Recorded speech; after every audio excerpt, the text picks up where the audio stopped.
இவாளோட பிரார்த்தனை எல்லாம் ஸ்டீவர்ட்சம் பேஸ் 2 கௌஸ்துபம் retirement community நல்லா வரணும்ன்றதுதான். ஆரோக்கியமும் சந்தோஷமும் தான் பெரியவாளுக்கு முக்கியம். அத கௌஸ்துபம் ரிட்டையர்மெண்ட் கம்யூனிட்டில நிச்சயமா நீங்க உணரலாம். நாயன்மார்கள் 4 பாடப்பட்ட ஸ்தலம் இது. பட்டினத்தார் வாழ்ந்த ஊர். இப்படி பல சிறப்பு அம்சங்களை கொண்டதுதான் நம்ம திருவிடைமருதூர் ஸ்ரீ மகாலிங்க சுவாமி திருக்கோவில். திருவாரூர் தேரழகு, திருவிடைமருதூர் திரு அழகுன்னு சொல்லுவா. அந்த திருவிடைமருதூர் ஸ்ரீ மகாலிங்க சுவாமி திருக்கோவில் பக்கத்துல 800 மீட்டர்ல அமைஞ்சதுதான் நம்ம கௌஸ்துபம் ரிட்டையர்மெண்ட் ட்ரெடிஷனல் கம்யூனிட்டி.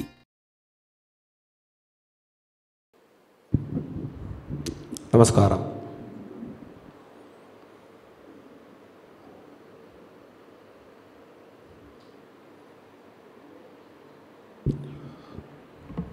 முதற்கண் மிக அற்புதமாக இறைவணக்கம் பாடிய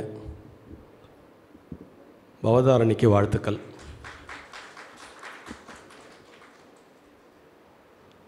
ராம் பேசின பிறகு நான் பேசணுமா அப்படின்னு நான் யோசிக்கிறேன். இப்போ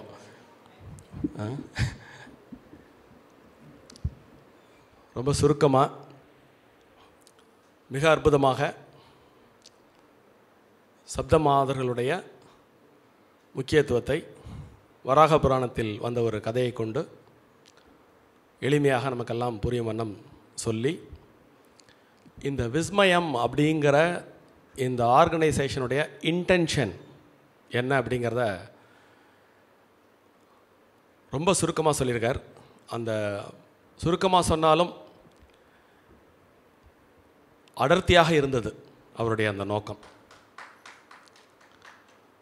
எல்லா பெரிய காரியங்களும் உலகில் தழைத்தோங்கிய பெரிய பெரிய நிறுவனங்களாக இருக்கட்டும், பெரிய பெரிய மூமெண்ட்டாக இருக்கட்டும், அதுக்கு ரொம்ப அடிப்படை என்னென்னா நல்ல நோக்கமாக இருக்க வேண்டும். அது ஸோ ராமுடைய அந்த நல்ல நோக்கம் மிகப்பெரிய வெற்றியையும் உயரத்தையும் தொட நம் அனைவருடைய வாழ்த்தையும் உரித்தாக்கிக் கொள்வோம். அதே மாதிரி அவர் மேடையில் சொன்னதெல்லாம் உண்மை தான். ஒரு 2 மாதங்களுக்கு முன்பாகவே இந்த மாதிரி இது பற்றி ரொம்ப நாளாக அவர் உங்களுக்கு ஏற்கனவே அறிமுகமானவர் தான். பரிவாதினி அப்படிங்கிற ஒரு இசை சம்பந்தப்பட்ட ஒரு அமைப்பை அவர் இதே மாதிரி நல்ல நோக்கத்துக்கு தான் அவர் ஆரம்பித்தார். இசை அப்படிங்கிறது பல்வேறு வகைகளில் கிளைப்பட்டு வளர்ந்திருந்தாலும் அதில் நாதஸ்வரம், தவில் இந்த ரெண்டும் வந்து பார்த்திங்கன்னா தொன்மை அடைந்து கொண்டிருக்கிறது அப்படின்னு அவர் ஃபீல் பண்ணார். நாங்கள் சொல்கிறதே ஒரு 15-20 வருஷத்துக்கு முந்தைய உள்ள டிஸ்கஷன்ஸ். அப்போது இந்த வரலாறு.com ஆசிரியர் குழுவில் அவரும் ஒருவர். ஆரம்ப காலத்தில் கல்வெட்டு, இலக்கியம், சிற்பம் அப்படின்னு நிறைய கட்டுரைகளை வந்து வரலாறு.comக்கு வழங்கிய ஒரு பெருமகனார் அவர். இந்த மாதிரி நாங்கள் எல்லாம் கோயிலாக சென்று கொண்டிருக்கும் பொழுது மலையடிப்பட்டி அப்படின்னு திருச்சிராப்பள்ளிக்கு அருகில் உள்ள மலையடிப்பட்டியில் இந்த பரிவாதினி பற்றிய குறிப்புகள் இருந்தது. அதிலிருந்து அவருடைய பயணம் திசை மாறிவிட்டது. வரலாற்றிலிருந்து இசைக்கு சென்று விட்டார். இப்போ இந்த விஸ்மயத்தின் மூலமாக மீண்டும் வரலாற்றுக்குள் வந்திருப்பது எங்களுக்கெல்லாம் மிக்க மகிழ்ச்சி. ஸோ அந்த பரிவாதினி தோற்றுவிக்கும் பொழுது அவருடைய நோக்கம் என்னவாக இருந்தது அப்படின்னா, இசை பற்றிய தொன்மையான செய்திகளை உலகத்திற்கு சொல்வதுடன் நலிந்து வரும் இசைக்கலைஞர்களையும் நாதஸ்வரம், தவில் போன்ற அதெல்லாம் வந்து மீண்டும் வந்து பழைய லெவலுக்கு கொண்டு போகணும், அவங்களெல்லாம் உற்சாகப்படுத்தணும் அப்படின்னு ஆரம்பித்து இன்றைக்கி அதை ஒரு மிகப்பெரிய வெற்றியை அவர் ஈட்டியிருக்கிறார் என்றே சொல்ல வேண்டும். உலகம் பூரா இப்போ ராம்நாய் உலகம் பூரா எல்லாருக்கும் தெரியும். பரிவாதினி இன்னும் நல்லா தெரியும். நமக்கே தெரியும், இந்த நம்ம ஸ்ரீவத்சம் தொடங்கியதிலிருந்து கிட்டத்தட்ட 45 கச்சேரி ஸ்ரீவத்சத்திற்கு அவர் வழங்கியிருக்கிறார். ஸோ அவருடைய நோக்கம் உயர்வாக இருந்ததுனால் அது மிகப்பெரிய வெற்றி அடைந்தது. அது மாதிரி இன்றைக்கும் வந்து இந்த சிலைகளை மீட்டுருவாக்கம் செய்ததில் ஒரு யூனிக்னஸ் இருக்குது. என்ன அப்படின்னா, சிலைகள் செய்வது அப்படிங்கிறது வந்து உங்களுக்கு தெரியும், நிறைய சிற்பிகள் இருக்காங்க, ஸ்தபதிகள் இருக்காங்க. செங்கலில் நிறைய இப்போ இன்றைக்கி வந்து கோயில்களுக்காக சிலைகளை செய்யக்கூடிய நிறுவனங்கள் நிறைய இருக்குது. அவங்களுடைய அடிப்படை என்ன அப்படின்னா, ஒரு ஐகனோகிராஃபி மாடல் ஒன்று வச்சுக்கிட்டு, இப்போ நீங்கள் முருகன் கேட்டிங்கன்னா முருகன் செஞ்சு கொடுத்துருவாங்க, விநாயகர் கேட்டால் விநாயகர் செஞ்சு கொடுத்துருவாங்க. எந்தெந்த சிற்பங்களை உங்களுக்கு வேண்டுமோ அதை அதனுடைய ஐகனோகிராஃபியை பேஸ் பண்ணி செஞ்சு கொடுத்துருவாங்க. இப்போ ராமுடைய முயற்சி என்ன அப்படின்னா, நம்முடைய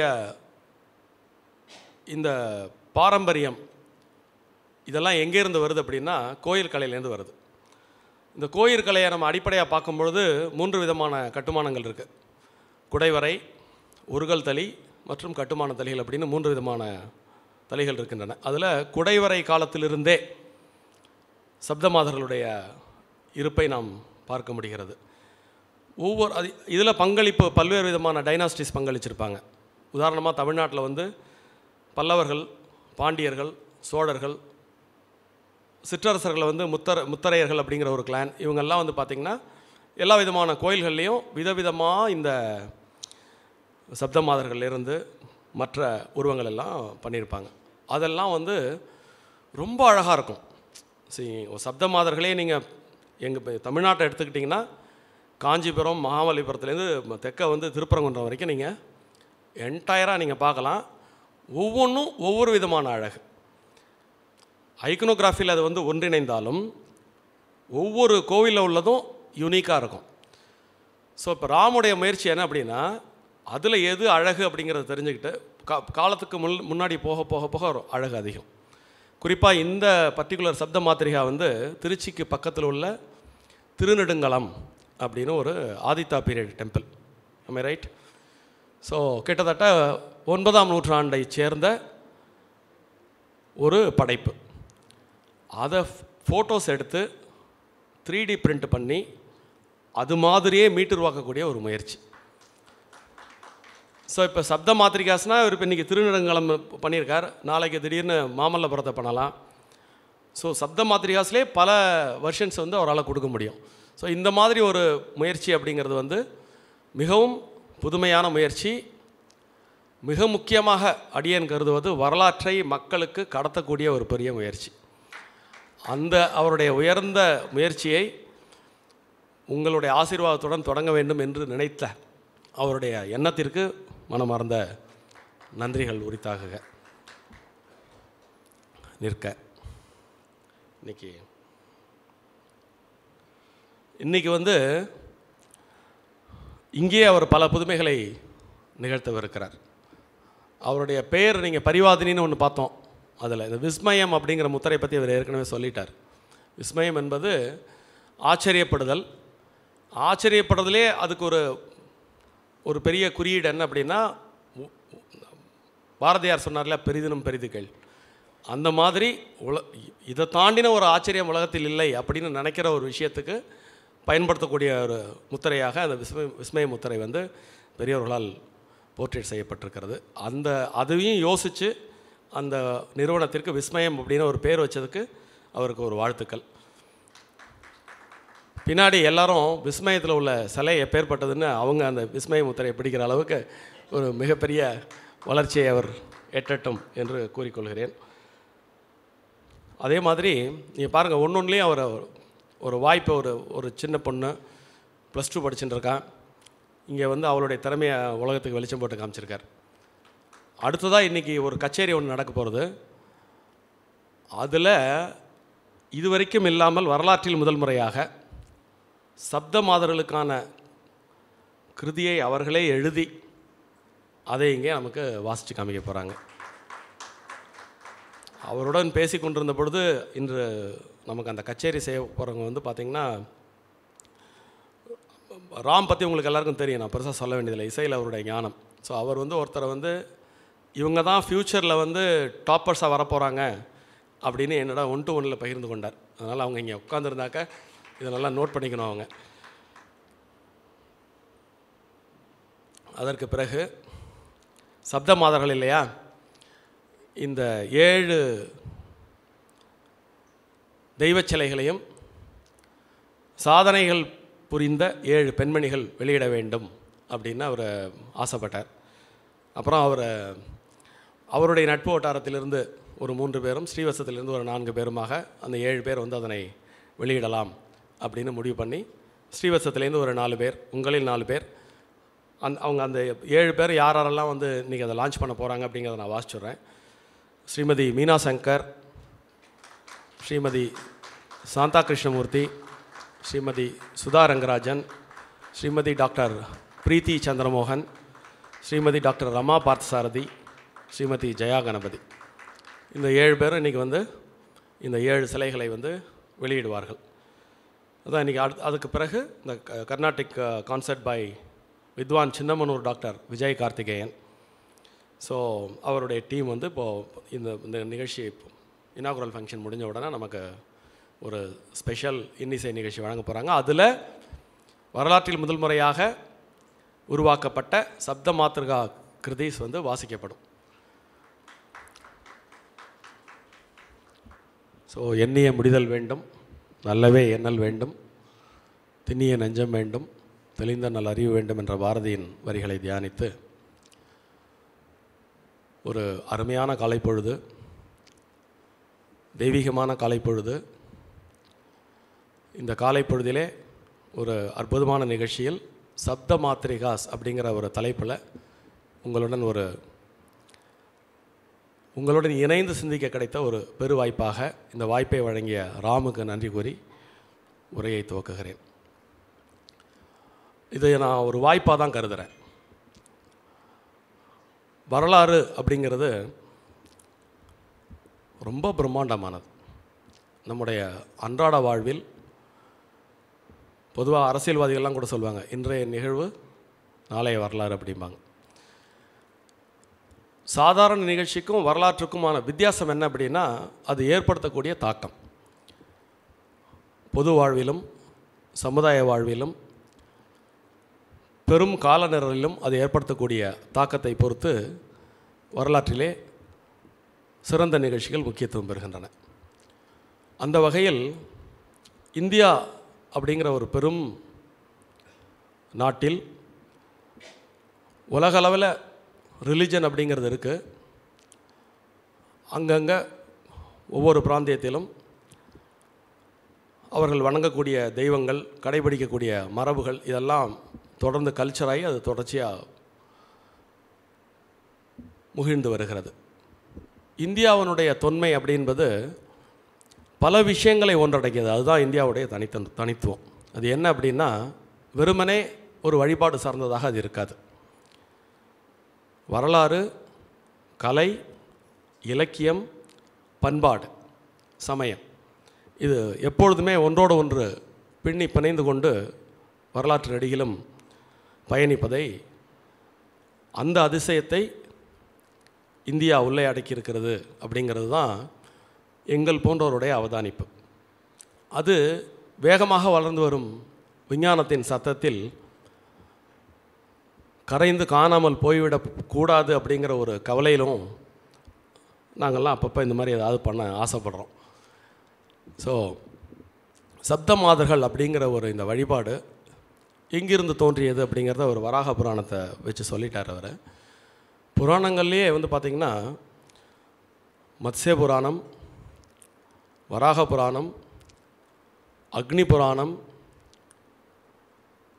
விஷ்ணு தர்மோத்தர புராணம்,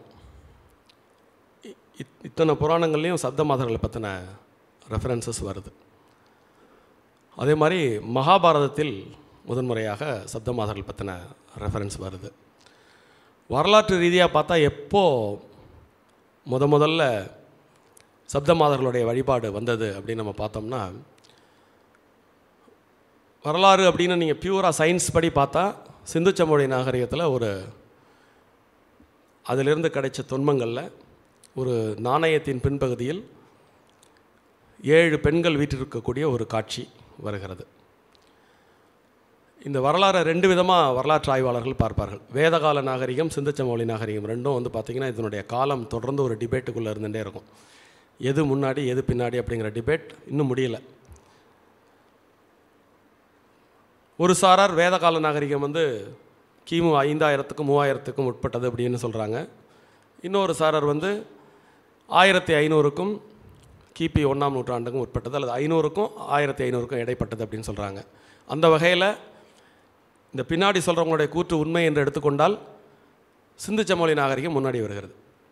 ஸோ அதனால் இந்த சிந்து சமவெளி நாகரிகத்தில் கிடைத்த அந்த தொன்ம அடையாளத்தை நான் முதல்ல சொல்லிவிட்டு, வேத நாகரிகத்தில் ரிக்வேதத்தில் இறைவனுக்கு அர்ப்பணம் செய்யக்கூடிய நிவேதன பொருட்களில் சோமபானமும் உண்டு. அந்த சோமபானத்தை தயாரித்த பெண்கள் 7 பேர் என்று ரிக்வேதத்திலிருந்து ஆரம்பித்து, சிந்து சமவெளி நாகரிகத்திலேருந்து ஆரம்பித்து இதனுடைய ரூட்டு அப்படி பின்னாடி போகிறது. அதன் பிறகு கிளியர் கட் எவிடன்சஸ், இந்த அன்னையர் எழுவர், தமிழில் சப்த மாதர்கள் அப்படிங்கிறத நம்ம தமிழில் மொழிபெயர்த்தா அன்னையர் எழுவர். இந்த அன்னையர் எழுவர் வழிபாடு இந்தியாவெங்கிலும் ரொம்ப ஆச்சரியப்படக்கூடிய விஷயம். காஷ்மீர் டு கன்னியாகுமரி நம்ம இப்போ சொல்கிறோம்ல, இது அந்த காலத்துலேருந்தே இருந்ததற்கான சான்றுகள் இந்த சப்த மாதர்களை வச்சே நம்ம புரிஞ்சுக்கலாம்.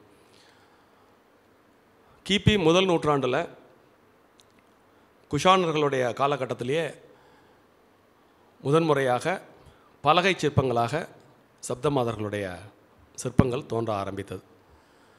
பின்னாடி 2-3 நூற்றாண்டுகளில் குப்தா பீரியடில் அடுத்த லெவலில் ஒரு பெரும் எழுச்சி பெற்றது. இந்த சப்த மாதர்களுடைய புராண வரலாறு நம்ம பார்க்கும் பொழுது 2-3 புராணங்களில் அவருக்கும் முருகனுக்குமான தொடர்பு பெருமளவில் எடுத்துரைக்கப்படுகிறது. அதனால் இந்த குப்தா பீரியடில் அதில் இன்ஸ்பயர் ஆகி ஸ்கந்தகுப்தர் அப்படின்னே ஒருத்தர் பேர் வச்சுட்டார். அந்த ஸ்கந்தகுப்தருடைய காலத்தில் பொதுவெளியில், அதாவது ரூரல் ஏரியாவில் ஃபோக் டெய்ட்டியாக இருந்த இந்த சப்த மாதர்களுடைய வழிபாடு ராயல் கோர்ட்டுக்கு ஷிஃப்ட் ஆச்சு. ஸோ கிட்டத்தட்ட 3ஆம் நூற்றாண்டிலே அரசர்களால் வழிபடக்கூடிய தெய்வத் தொகுதியாக சப்த மாதர்கள் இடம்பெற்றனர் என்று வடநாட்டு வரலாற்று ஆய்வாளர்கள் கூறுவதை பார்க்க முடிகிறது. இந்தியாவெங்கிலும் இப்போ இன்றைக்கி நேபாளெல்லாம் ஒரு காலத்தில் இந்தியாவோட ஒருங்கிணைந்த பகுதி தான். நேபாளத்தில் ரொம்ப பிரம்மாண்டமாக இந்த சக்தி வழிபாட்டினுடைய ஒரு அங்கமாக சப்தமாதர் வழிபாடு இருந்தது. அங்கே இன்னொரு பெண் தெய்வத்தை சேர்த்து அஷ்டமாத்திரிகா வழிபாடாகவும் அது அமைந்தது. காட்மாண்டு வேலியில் இது அப்படியே இன்னும் ஒரு படி மேலே போய் அந்த 7-8 எப்படி அப்படின்னா, திசை 8 இல்லையா, திசை 8க்குமான தெய்வமாக சப்த மாதர்களை அவர்கள் அஷ்டமாத்திரிகாக மாற்றி அதற்கு ஒரு மையத்தை உண்டாக்கி 9 தெய்வங்களை வழிபடக்கூடிய வழிபாடு அப்படிங்கிறது காட்மாண்டில் வந்தது. இப்போ இந்த 7ங்கிறது 9ஆன கதை. அது நேபாள சேர்த்துனோம்னா அது நமக்கு புரியும். அதுக்கப்புறம் ஒரிசா, கேரளா, இங்கெல்லாம் பார்த்திங்கன்னா சப்த மாதர்கள் வழிபாடு 3ஆம் நூற்றாண்டிலிருந்து இன்று வரை அதுக்கான ட்ரேஸ் இருக்குது.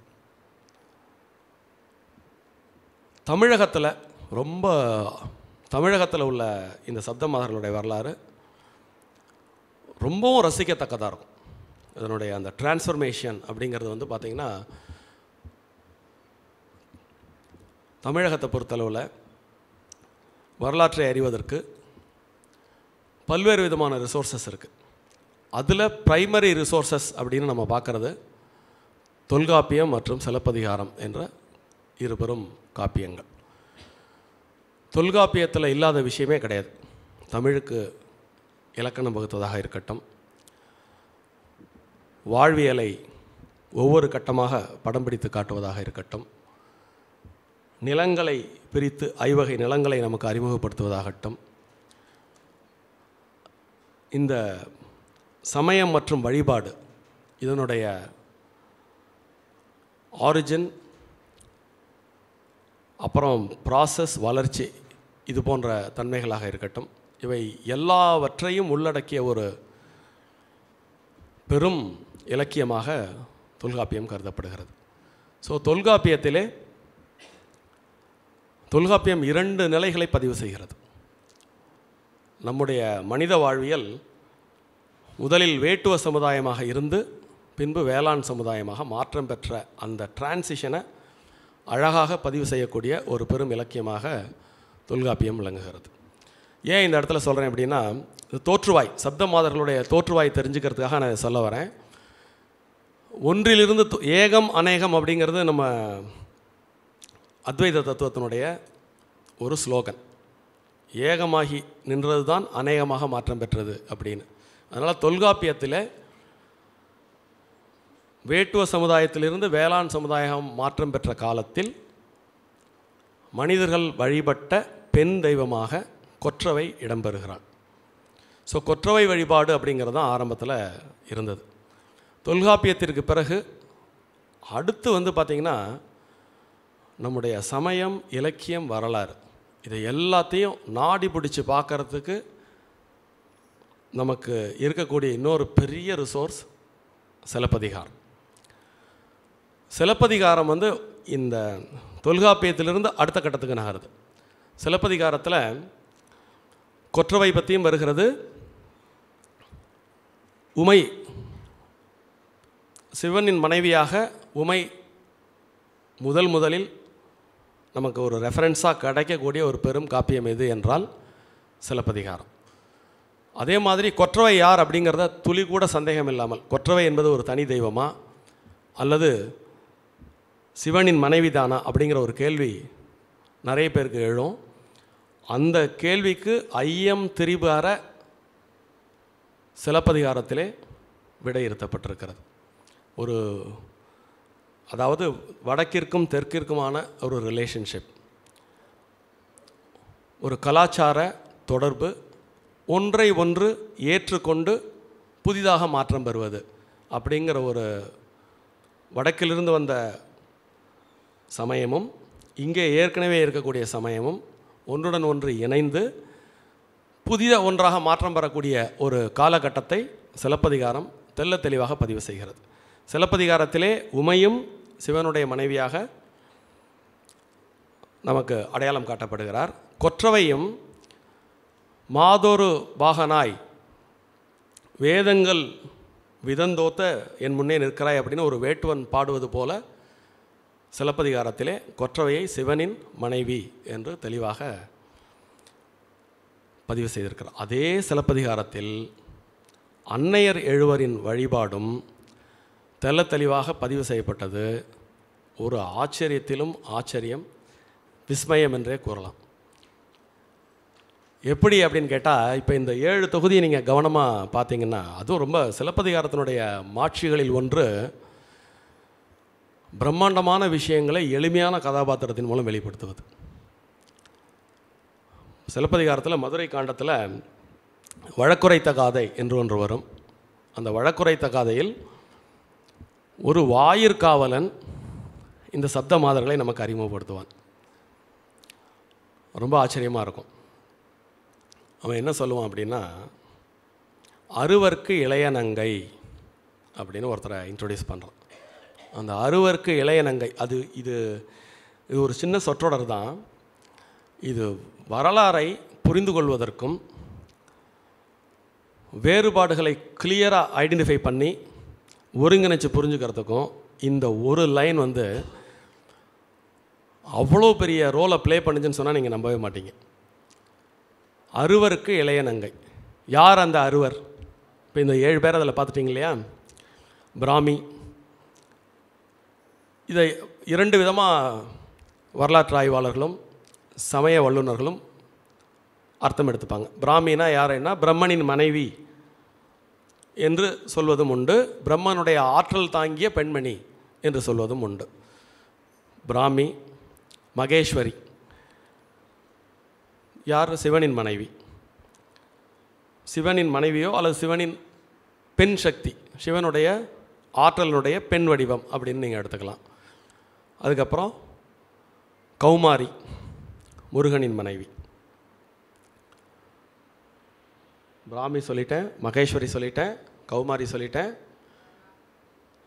வராகி, வராக பெருமானுடைய அவதாரம். இன்னொன்று என்ன? வைஷ்ணவி, சிவன் விஷ்ணுவுடைய மனைவி. ஸோ இந்த 6 பேருக்கும் 6 விதமான மனைவி சொல்லியாச்சு. இப்போ நம்ம சாமுண்டியா வழிபடக்கூடிய இந்த சாமுண்டியினுடைய ஏர்லியஸ்ட் வடிவம் எதுன்னா காளி. இதை காளின்னு சிலப்பதிகாரம் தெளிவாகவே அடுத்தடுத்த வரிகளில் சொல்லிடுது. இந்த 6 பேரும் ஒருவருடைய மனைவியாக இருக்கிறார்கள். ஆனால் அந்த காளியாகிய அந்த பெண் தெய்வம் யாருடைய மனைவியும் இல்லாமல் நேரடியாக இறைவியின் சக்தியாக, அவர் சொன்னார் இல்லையா, இந்த வராக புராணத்தில் வரக்கூடிய அந்த அசுரனை அழிப்பதற்கு இறைவனால் உருவாக்கப்பட்ட ஒரு ஃப்ரெஷ்ஷான ஒரு சக்தி. ஸோ அப்போது காளியினுடைய தோற்றத்திற்கு முன்பு 6 பேர் இருந்தாங்க. இந்த காளி வந்து முதலாக அங்கே அறிமுகப்படுத்தப்பட்டு இந்த சப்த மாதர்கள் குழுவில் காளி வந்து சேர்ந்த பிறகு அன்னையர் எழுவராக மாற்றம் பெற்றனர். அதுலேருந்து சப்த மாத்திரியர்கள் அப்படிங்கிற ஒரு விஷயம் உண்டானது. அந்த காளி பின்னாடி சாமுண்டியாக மாற்றம் பெற்றதை புராணங்கள் எல்லாம் சொல்லாது. வரலாறு நம்ம தொடர்ந்து வாசிக்கும் பொழுது இந்த சிலப்பதிகாரம் சொல்லக்கூடிய அறுவருக்கும் இளைய மங்கை அப்படிங்கிறத வந்து எப்படி பின்னாடி புரிஞ்சுக்கலாம் அப்படிங்கிறத இந்த உரையினுடைய கோயில்களை பற்றி சொல்லும் பொழுது நம்ம அதை கனெக்ட் பண்ணலாம். ஸோ இந்த மாதிரி இந்த சிலப்பதிகாரத்திலேயே வழிபாடு அப்படிங்கிறத நம்ம 2 விதமாக ஒரு அறிவியல் ரீதியாக புரிஞ்சுக்கலாம். சிலப்பதிகாரத்திலேயே முதல் முறையாக சிவனின் மனைவியாக உமை அறிமுகப்படுத்தப்படுகிறாள். சிலப்பதிகாரம் என்ற நீண்டப்படும் இலக்கியத்திலே உமை 3 இடத்தில் வருகிறார். அந்த 3 இடத்திலும் சிவனின் வீரம் வெளிப்பட்ட தலங்களை பற்றி சொல்லும் பொழுது சிவனின் மனைவியாக 2 இடத்தில் வெளிப்படுத்தப்படுகிறார். ஆனால் இந்த கொற்றவையை அப்படி ஒரு கொண்டாட்டம் கொண்டாடியிருப்பார் சிலப்பதிகாரத்தில். வேட்டுவ வரி அப்படின்னு சொல்லிட்டு ஒரு தனியாக ஒரு கதை, ஐயை அப்படிங்கிற ஒரு கோட்டம். அந்த கொற்றவை எப்படி கொற்றவையினுடைய ஐக்கோனோகிராஃபி வந்து பார்த்திங்கன்னா தெளிவாக சிலப்பதிகாரத்தில் எடுத்தாளப்பட்டிருக்கும். கொற்றவை அப்படி கொண்டாடியிருப்பாங்க. ஏன்னா வெகுஜன மக்கள் கொண்டாடக்கூடிய தெய்வமாக கொற்றவை இருந்தது. அது மட்டுமல்லாமல் நவீன காலம் வரை போர் என்பது தவிர்க்க இயலாது. போர்க்கடவுளாக கொற்றவை இருந்தமையால் கொற்றவையை வணங்கி போருக்கு சென்றால் கண்டிப்பாக வெற்றி கிட்டும் என்ற நம்பிக்கை காலமாக இருந்ததால் கொற்றவை அன்றிலிருந்து இன்று வரை இன்னமும் சிறப்பாக கிராமங்களில் கொண்டாடப்பட்டு கொண்டிருக்கிறார். ஸோ சிலப்பதிகாரத்தில் முதன்முறையாக ஒரு தமிழ் இலக்கியம் சப்த மாதர்களுடைய இருப்பை பதிவு செய்வது சிலப்பதிகாரத்தில். இதனைத் தொடர்ந்து திருமுருகாற்றுப்படை, கலித்தொகை, பரிபாடல் போன்ற இலக்கியங்களெல்லாம் கொற்றவையை பற்றி சப்த மாதர்களை பற்றி நன்கு பதிவு செய்கிறது. இந்த திருமுருகாற்றுப்படையில் முருகனுக்கும் கொற்றவைக்குமான ரிலேஷன்ஷிப்பு தெளிவாக பதிவு செய்யப்படுகிறது. கொற்றவை மைந்தன் என்று முருகனை கூப்பிடுகிறது. அதுக்கப்புறம் பழையோல் குழவி அப்படின்ற ஒரு வார்த்தையின் மூலமாக முருகனை திருமுருகாற்றுப்படை சுட்டுகிறது. பழையோல் குழவி, இந்த வார்த்தையை நல்லா யோசிச்சு பாருங்கள். இப்போ நம்ம வந்து சிலப்பதிகாரமே ஒரு பழமையான இலக்கியம். அந்த பழமையான இலக்கியத்தில் முருகப்பெருமானை பழையோல் என்று அவர் சுட்டுவது இந்த கொற்றவையை. பின்னாடி மலையவல் மகன் அப்படின்னா அந்த உமையினுடைய மகனாகவும் திருமுருகாற்றுப்படை அவங்கள ஐடென்டிஃபை பண்ணும். இதன் மூலமாக இந்த இலக்கியங்களிலிருந்து நாம் தெரிந்து கொள்வது என்னென்னா, உமை கொற்றவை இருவரும் ஒருவரே அப்படிங்கிறத நம்முடைய இலக்கியங்கள் காட்டும். ஸோ அது வழிபடக்கூடிய மக்களின் தன்மையை பொறுத்து இந்த பெயர் மாற்றம் பெறுகிறது என்பதாக நாம் புரிந்து கொள்ளலாம். இது மாதிரி ரொம்ப செழுமையாக இருந்து கொண்டிருந்த இலக்கியங்களில் செழுமையாக இருந்து கொண்டிருந்த இந்த தெய்வங்கள் எல்லாம் பின்னாளில் கோயில் கட்டுமானத்தில் நம் கண் முன்னே காட்சி கொடுக்க தொடங்கியது.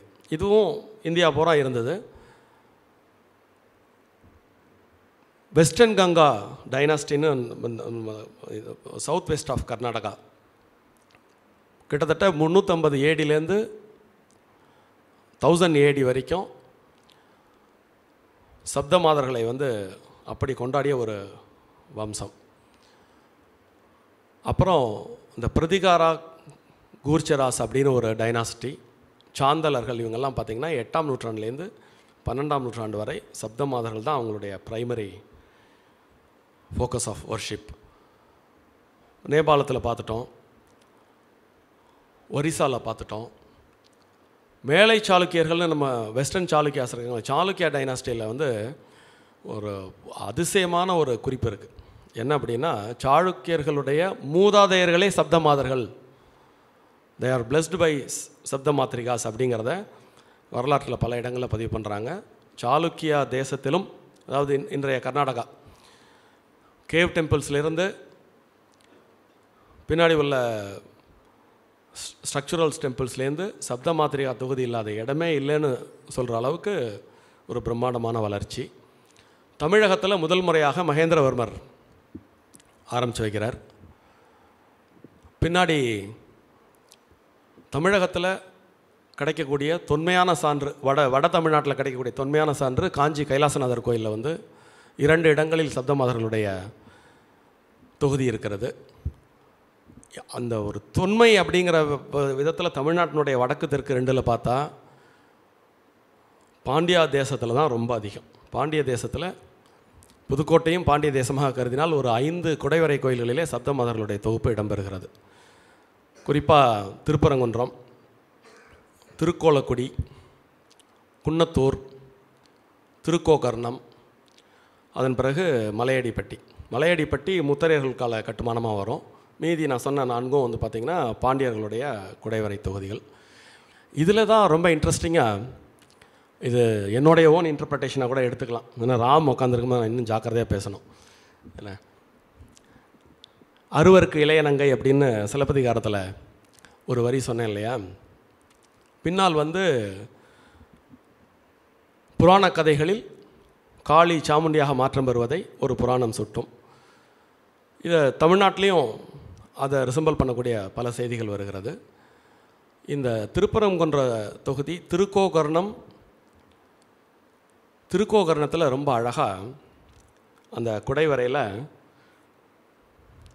தெற்கு பக்கத்தில் சிவன், வடக்கு பக்கத்தில் சாமுண்டி, நடுவில் இருக்க கிழக்கு பார்த்து இந்த 6 பேர்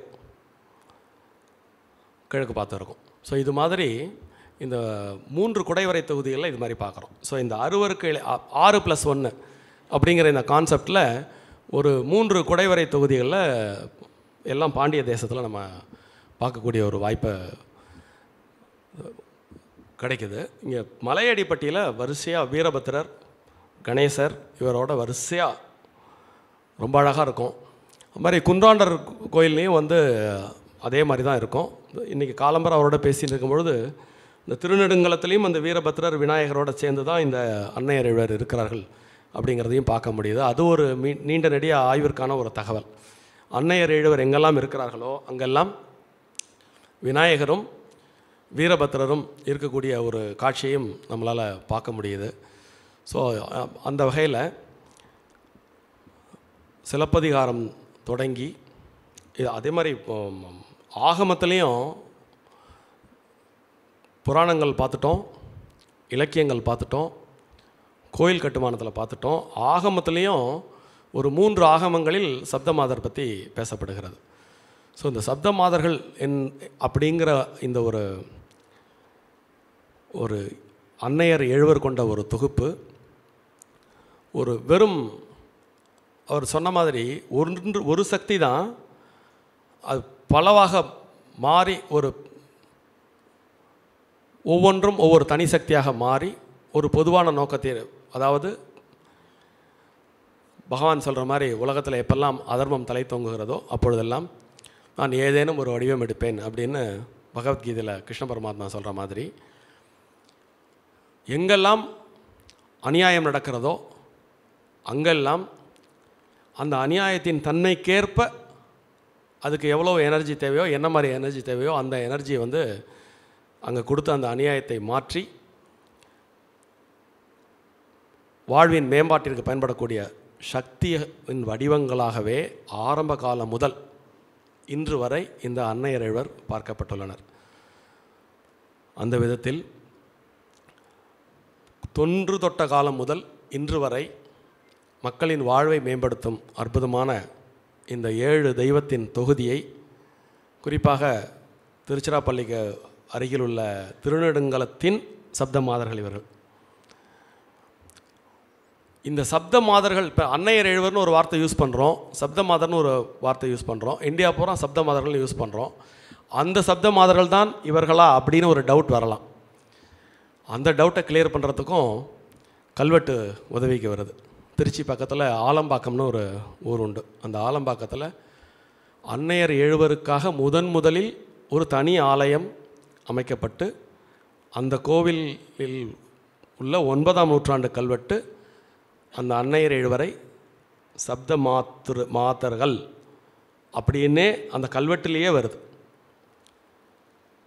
ஸோ சப்த மாதர்களுக்கான தனி ஆலயம் இன்றைக்கி நீங்கள் போய் பார்க்கலாம். திருச்சிராப்பள்ளி பக்கத்தில் இங்கேருந்து போகும்பொழுது இந்த கல்லணை ரோட்டில் போனீங்கன்னா அங்கேருந்து லால்குடி ரோட்டில் நீங்கள் திரும்பினீங்கன்னா லால்குடிக்கு முந்தி ஆலம்பாக்கம்னு ஒன்று வரும். இன்றைக்கும் நல்ல நிலைமையில் ஒரிஜினல் டெம்பிளாக அந்த 2 கோயிலும் இருக்குது. வாய்ப்புள்ளவர்கள் அந்த கோயிலுக்கு போய் அந்த சல்லியம்மன் கோயில் அந்த கல்வெட்டையும் பார்க்கலாம். ஸோ கல்வெட்டிலேயே 9ஆம் நூற்றாண்டில் சப்தமாதர்கள் அப்படிங்கிற ஒரு டைட்டில் வர்றதையும் நம்ம பார்க்குறோம். ஸோ மிகவும் அற்புதமான இந்த ஒரு காலை பொழுதில் உங்களுடன் சப்தமாதர்கள் என்ற தலைப்பில் சற்று சிந்திக்க கிடைத்த வாய்ப்பை பெருவாய்ப்பாக எண்ணி மகிழ்ந்து நன்றி கூறி அமைகிறேன். நன்றி.